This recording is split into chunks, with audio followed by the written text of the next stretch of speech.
रिश्तेदार, school, university या college, कहीं भी बात करने का कॉन्फिडेंस जीरो। सोशल रहने का मुझे पता ही नहीं है, कॉन्फिडेंस है ही नहीं किसी से बात करने का। क्या करूं, पता नहीं मैं ही क्यों ऐसी हूँ। उसने मुझे रिजेक्ट किया, उसकी हिम्मत कैसी हुई ऐसा करने की। शायद अब मुझे बदला लेना चाहिए। ये काम सिर्फ मुझे ही मिलना चाहिए था, मैंने कितनी मेहनत की थी इसके लिए, वो मुझे रिजेक्ट कैसे कर सकते हैं यार। एक तो पता नहीं इतना गुस्सा मुझे क्यों आ जाता है। फिर मम्मा को नाराज कर दिया मैंने, अब माफी मांगनी पड़ेगी उनसे। बिल्कुल कंट्रोल नहीं है मुझे अपने गुस्से पर। आज तो मैं बहुत ज्यादा खुश हूँ, बहुत ज्यादा। तो एक काम करती हूँ, पार्टी दे देती हूँ सबको। तो क्या हर बार जब मैं खुश होंगी तो मैं सबको पार्टी दूंगी? पर मैं खुश उनकी वजह से तो नहीं हुई ना, तो उनको पार्टी क्यों दूं? पता नहीं ये मेरे सामने क्यों आ गए हैं। मुझे शदीद नफरत है इनसे। चलो इग्नोर करते हैं, मुझे क्या लेना देना। मैं क्या करूँ, मुझे सिगरेट्स की इतनी गंदी आदत लग चुकी है, मैं छोड़ ही नहीं पा रहा। मुझसे छोड़ने हो ही नहीं रहा। मतलब आहिस्ता आहिस्ता पता नहीं क्यों मेरा दिल करता है कि मैं बाकी नशे भी स्टार्ट कर दूं। क्या ही हो जाएगा, 2 दिन की जिंदगी है, कर लेते हैं, इसके बाद तो मरना ही है ना। मेरे ड्रीम्स तो बहुत बड़े हैं, पर मुझे समझ नहीं आ रहा मैं स्टार्ट कहाँ से करूं। मतलब मेरे से सुबह जल्दी उठा ही नहीं जाता, और दिन को तो मेरा काम करने का दिल ही नहीं करता। मैं इतनी लेजी हो जाती हूँ कि मेरा दिल करता है मैं बस सो जाऊं या नेटफ्लिक्स देखूं। औरों की तो स्किन इतनी अच्छी है, मेरी स्किन इतनी डार्क क्यों है? या अल्लाह, मुझे गोरा पैदा करते, मुझे काला क्यों पैदा किया आपने? आज से मैं सिर्फ हेल्दी खाना खाऊंगी, इसके अलावा कुछ भी नहीं खाऊंगी। कोई नहीं, लास्ट में जंक फूड खा लेते हैं, इसके बाद 1 मंथ पक्का कुछ नहीं खाऊंगी। और फिर अगेन नेक्स्ट डे वही चीज दोहराते हैं। ओ यार, टाइम हो गया जिम जाने का, पर आज जरा दिल नहीं कर रहा। आज मुझे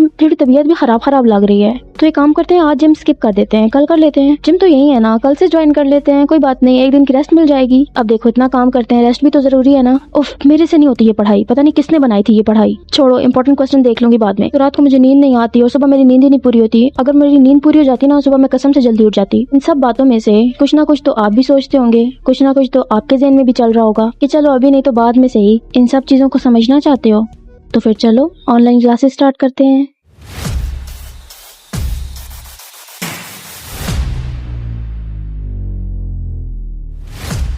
अगर तुम किसी इंसान के साथ बात कर रहे हो और वो हंस रहा है पर उसकी आंखों के गिर्द रिंकल्स नहीं है, तो वो फेक स्माइल है। इसका मतलब है वो तुम्हारी बातों में इंटरेस्टेड नहीं है, अपनी कंपनी बदल लो। नंबर 2, अगर तुम किसी इंसान के साथ बैठे हुए हो या बात कर रहे हो और वो अपने आईब्रोज को अप करता है, तो इसका मतलब है वो अनकंफर्टेबल है। नंबर 3, अगर कोई तुम्हारा दोस्त, तुम्हारा पार्टनर या तुम्हारे इर्द गिर्द कोई भी इंसान बहुत ज्यादा सोता है, तो उसका मतलब है कि वो परेशान है या उदास है किसी चीज की वजह से, उसे सपोर्ट की जरूरत है, सो सपोर्ट करो। नेक्स्ट वन, जो इंसान तुम्हारे सामने कम बोल रहा है वो उतना ही ज्यादा स्ट्रॉन्ग है, और जो बिला वजह की बहुत ज्यादा बातें कर रहा है वो अकेला है। तो इन चीजों में डिफरेंस सीखो। हमेशा ऐसा नहीं होता कि जो ज्यादा बोल रहा है उसको तुमसे प्यार ज्यादा है या वो तुम्हारे से बहुत ज्यादा अट्रैक्ट है। उसकी अपनी प्रॉब्लम है इसलिए वो ऐसा कर रहा है। और ना ही अगर कोई इंसान तुमसे कम बोल रहा है तो इसका मतलब है कि वो तुम में इंटरेस्टेड नहीं है, बल्कि उसकी हैबिट ही ऐसी है, उसकी नेचर ही ऐसी है। और लास्ट वन, जो लोग निग्लेक्ट कर देते हैं। अगर कोई इंसान छोटी छोटी बातों पर रो पड़ता है तो उसे डांटने के बजाय ये समझो कि वो प्योर है, वो दिल से बहुत अच्छा है, इसलिए वो छोटी छोटी बातों पे रो पड़ता है। अच्छा, ये कुछ आर्ट हैं लोगों को रीड करने के, कि अगर वो तुम्हारे आस पास हैं और ये सब